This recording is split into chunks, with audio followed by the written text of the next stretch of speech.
तो क्या बताते हैं कि जेता अंजन आंजिए चश्मों में चमकनते। आप पुण्यात्माओं, सत्संग के दौरान आपका एकाग्र चित्त होना चाहिए कि के शब्द इस दास के मुख से निकले हैं। इनमें प्रत्येक के अंदर बहुत बड़ा रहस्य और आपके काम की बातें होती हैं। आप जी इधर उधर ध्यान नहीं रखे, क्योंकि 2 घंटे की क्या बात है, तो फिर 2 घंटे शाम होंगे, 4 घंटे, बाकी 20 घंटे बहुत कुछ होते इधर उधर की सोचने। तो अब जैसे ये कई बार बताते हैं, कई भक्तों को शंकाएं भी रह जाती हैं। प्रत्येक को इंडिविजुअली नहीं बताया जा सकता, ना समाधान किया जा सकता। सत्संग इसलिए किया जाता है सामूहिक तौर पर, आपको कुछ ऐसे गूढ़ रहस्य भी साथ में बताए जाते हैं जो आपको आवश्यक है। अब इसमें क्या शब्द आया है कि जेता अंजन आंजिए, वो चश्मों में दिखनते। अंजन माने माया। जितना भी अंजन यानी भक्ति रूपी जो शक्ति तो ग्रहण करेगा, भक्ति धन, भक्ति माया, वो तेरी आंखों में चमकेंगी।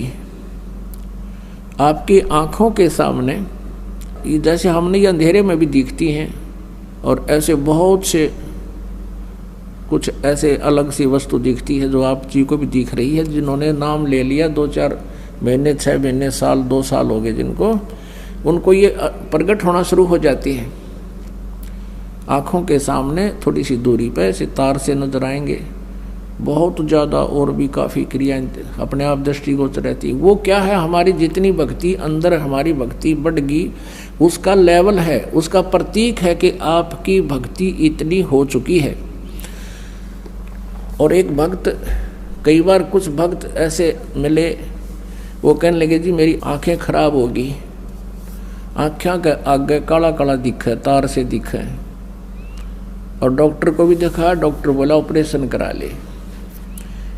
मैंने कहा भाई ये तार जो है, ये जो भी तुझे दिखाई दे रहा बेटा, तेरी भक्ति का प्रतीक है, और ये हमें भी दिखाई देते हैं। ये ना दिखे फिर भक्ति है नहीं तुम्हारी। ये देखने से नहीं अपने आप दिखेंगी, ऐसे आप ध्यान से देखोगे। आपको कई बार ऐसा लगा जैसे कोई मक्खी आ गई, खाना खाते समय भी ऐसे लग रहा है मक्खी या मच्छर आ गया, लेकिन वो हमारे परमात्मा अंदर से जो भक्ति का आगे प्रतीक, वो रिफ्लेक्शन बाहर आ रहा है। और ये सूक्ष्म शरीर ऐसा ही होता है, और ये भक्ति का प्रतीक भी उस नूर से ही हमारा ये लेवल बता रहा है। तो इस प्रकार चिंतित नहीं होना। बहुत से ऐसे भक्त हैं, एक कहने लगा जी मैं तो घर से बाहर नहीं निकलूँ, देखूँ जब मैंने दिखन लग जाए, मैंने डर गया कदे भूत हो। पुणात्माओं, पहले इस दास को बचपन से ही ये थोड़ा सा दिखाई देता था, ये पूर्व जन्म की जो कोई संस्कार डिपॉजिट रह रहा था ना, तो खोजिए पता नहीं कहाँ कहाँ देवता बनकर, राजा बनकर, और वो थोड़ा सा दिखाई देता था। ज़्यादा से ज़्यादा 1 इंच की लंबाई होगी, एक ही था वो, यानी इतनी ही शेष कमाई बची थी इस कलयुग में। वो पूर्व जन्म की डिपॉजिट भक्ति की पुण्य कमाई थी। और ये दास ये सोचा करता मेरी आंखें कुछ कमज़ोर हैं, इसलिए ये कुछ दृष्टि दोष है। जब उपदेश लिया, नाम लिया, 5-6 महीने के बाद देखा तो ये तो और गणा बढ़ गया। 1 साल के बाद तो विघ्न हो गया, और ज़्यादा बढ़ गया। मैंने सोचा बड़ी बात दिक्कत आई। तो गुरुजी उसमें वृद्ध बहुत थे, 104-105 वर्ष की आयु हो चुकी थी हमारे पूज्य गुरुदेव जी की। उनसे ज़्यादा समाधान नहीं करा पाया करते, क्योंकि और भी बहुत भगत थे। हमारा नंबर भी देर से आता था, कभी आता कभी नहीं आता था। तो एक दिन दाव लग गया, और दास ने यही प्रकरण उनसे कहा कि गुरुदेव ऐसे ऐसे, पहले तो ये छोटा सा था, अब ये बहुत बढ़ गया, लगता आँखें और वीक हो जाएंगी। तब वो हंसे, कहने लगे बेटा ये तो तेरी भक्ति बढ़ गई, और यही तो प्रतीक है। आज तक मेरे को किसी ने नहीं बताया कि मेरे साथ ऐसा है जो आज आपने आकर बताई है। इसे से दया भक्ति ना करते बाकी के। और ऐसा ही था उनके पास, कोई माया मांगना होता, कोई बेटे मांगना आया करता, कोई कार कोई ठी, और वहाँ भी नाम ले लेते, और फिर माता ही घंटी बजाते, विष्णु देवी पर भी जाते, वह सारे है थारा ईब समझ माई तो कर्म बिगाड़ रहे थे। ठीक है ना, उन्हें कुछ दिखा था, और क्या दिखना था। आप जैसे पहले तो सतयुग त्रेता द्वापर में परमात्मा ने अधिक प्रयत्न इसलिए नहीं किया क्योंकि सभी सुखी थे, सभी की समाधियां लगा करती थी, स्वस्थ शरीर थे, क्योंकि पुण्य जब तक चलते हैं प्राणी के तब तक ये यहाँ का नकली सुख महसूस करता रहता है। और जिसको बताना चाहते थे वो सुनना नहीं चाहते थे। सभी कहते थे हमें मौज हो रही है, हमें किसी और भगवान की आवश्यकता नहीं, हमारे तो कृष्ण जी ने या विष्णु जी ने हमारी मौज कर रखी है। अब कलयुग में परमात्मा ने पता था कि कलयुग में इनकी सारा जाड़ा आ लेगा, इनकी सब पुण्य कमाई नष्ट हो जाएंगी और पहले की कमाई इनकी होगी नहीं। और जिन भगवानों को ये मोक्षदायक मानकर इनसे सुख राहत प्राप्ति के लिए पूजाएं भी कर लेंगे, उनसे राहत मिला नहीं, क्योंकि वो दे ही नहीं सकते, वो आपके भाग्य में परिवर्तन नहीं कर सकते। तब परमात्मा ने कहा था कलयुग में फिर मैं पहचान में आ जाऊंगा इनके, क्योंकि इनके पिछले पुण्य होंगे नहीं, बिरान माटी सबकी हो जाएगी। आज कोई परिवार खाली नहीं जिसमें कष्ट ना हो, और 1% को शेष बचा हुआ है, उस पर ना जाने कल के बिजली गिर जा। तो इस परमात्मा की शरण में आने से आपके कष्ट भी दूर होंगे, गारंटीड होंगे। ये सत्कर मान लेना पुण्यात्मा हो। दास का कोई उद्देश्य नहीं, कोई खानदानी पैसा नहीं कि हमारा दादे परदादे भी ये काम करा करते, हमने कोई रोजी रोटी ना मिल रही थी। दास सर्विस करता था, जेई की सर्विस थी, 2 टाइम पर टूक ठीक मिल रहे थे, लेकिन आदेश हो गया परमेश्वर का, गुरुदेव का, कि तू ये काम सेवा कर, मजदूरी कर मेरी। दास उसका मजदूर बनकर उनकी प्यारी आत्माओं को संदेश भेज रहा है उनके आदेश अनुसार। तो ये सत्कर मान लेना, जो इस दास ने इस मालिक को चुना है। निदास तो पहले कृष्ण पुजारी था, विष्णु पुजारी था, हनुमान पुजारी था, शंकर भगवान का पुजारी था, लेकिन हम उनका अनादर नहीं। ये नहीं सोचो कि हम ब्रह्मा विष्णु महेश को बिल्कुल हे समझते, नहीं।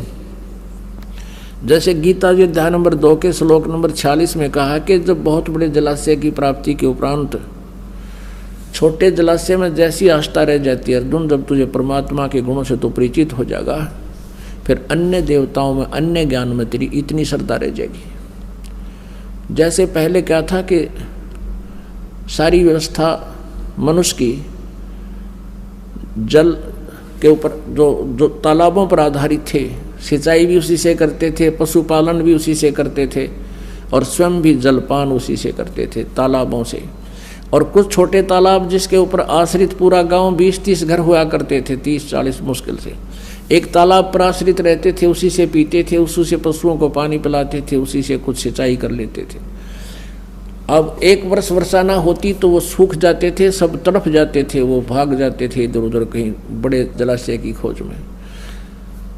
और उन व्यक्तियों को कोई बहुत बड़ी झील प्राप्त हो जाए जिसमें 10 वर्ष वर्षा ना हो तो भी जल अंत ना हो, समाप्त ना हो, तो फिर उन व्यक्तियों की धारणा उस छोटे जलाशय में जिस आस्था रह जाएगी उस बड़ी झील की प्राप्ति के बाद, तो उनको वो छोटे तालाब वाला जल व्यर्थ नहीं लगता, वो बुरा नहीं लगता, लेकिन उसकी कैपेसिटी नहीं है जो उनको सदा सुखी कर सके। वो स्वयं नाशवान है। वर्षा होगी तो वो परिपूर्ण हो जाएगा, 1 साल गुजारा हो जाएगा। 1 वर्ष वर्षा ना हुई तो आश्रित भी मरेंगे, वो तो सूखे गया।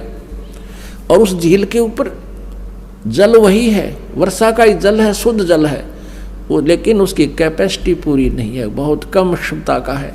ऐसे ही ब्रह्मा विष्णु महेश के जो पावर है या बुरी नहीं है, और परमात्मा की पावर क्या है, तो दरिया है, दरिया, गंगा दरिया जैसा समझो, जिसका जल कभी अंत ना हो, नहा भी ले, धो भी ले, नहर भी निकाल ले, सिंचाई भी कर ले, फिर भी खत्म ना हो।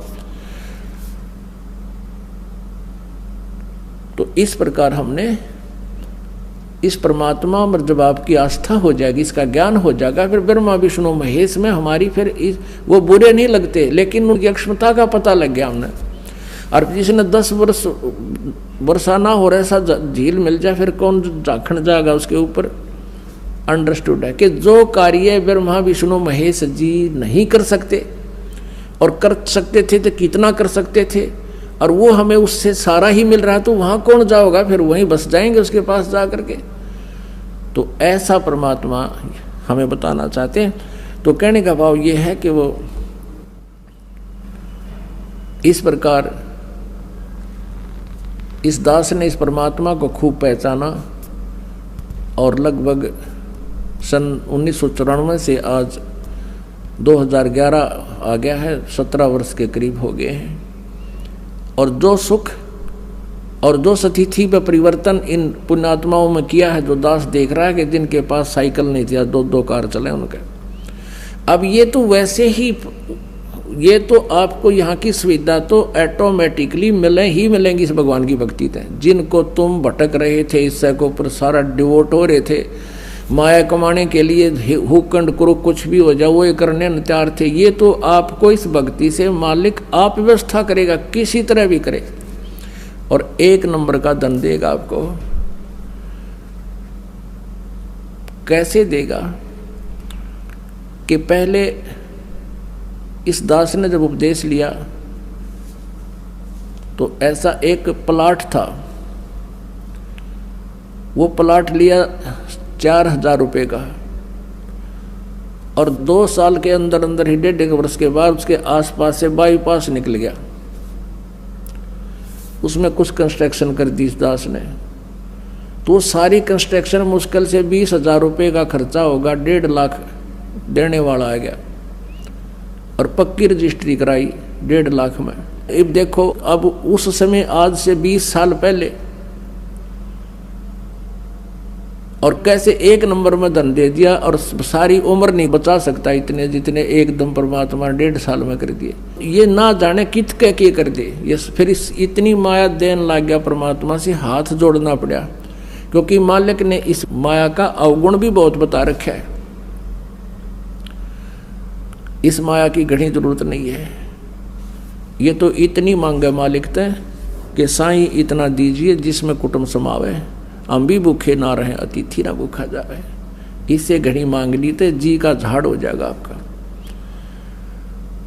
और परमात्मा साथ रहेंगे तो किसी चीज़ का अभाव आपको नहीं रहेगा। तो कहने का भाव ये है कि जो यहाँ आपको संसारिक सुविधा जो मिलेंगी वो तो फ्री ऑफ कॉस्ट होंगी, वो तो रुंगे में होंगी, रुंगे में। तो पुण्यात्माओं, हमारा जो सौदा है वो तो है मोक्ष प्राप्ति का। यो सौदा हम मोक्ष वाला तोल कर दे रहे हैं आपको, और ये देंगे रुंगे में, जो सुख सुविधाएं आपको यहाँ की चाहिए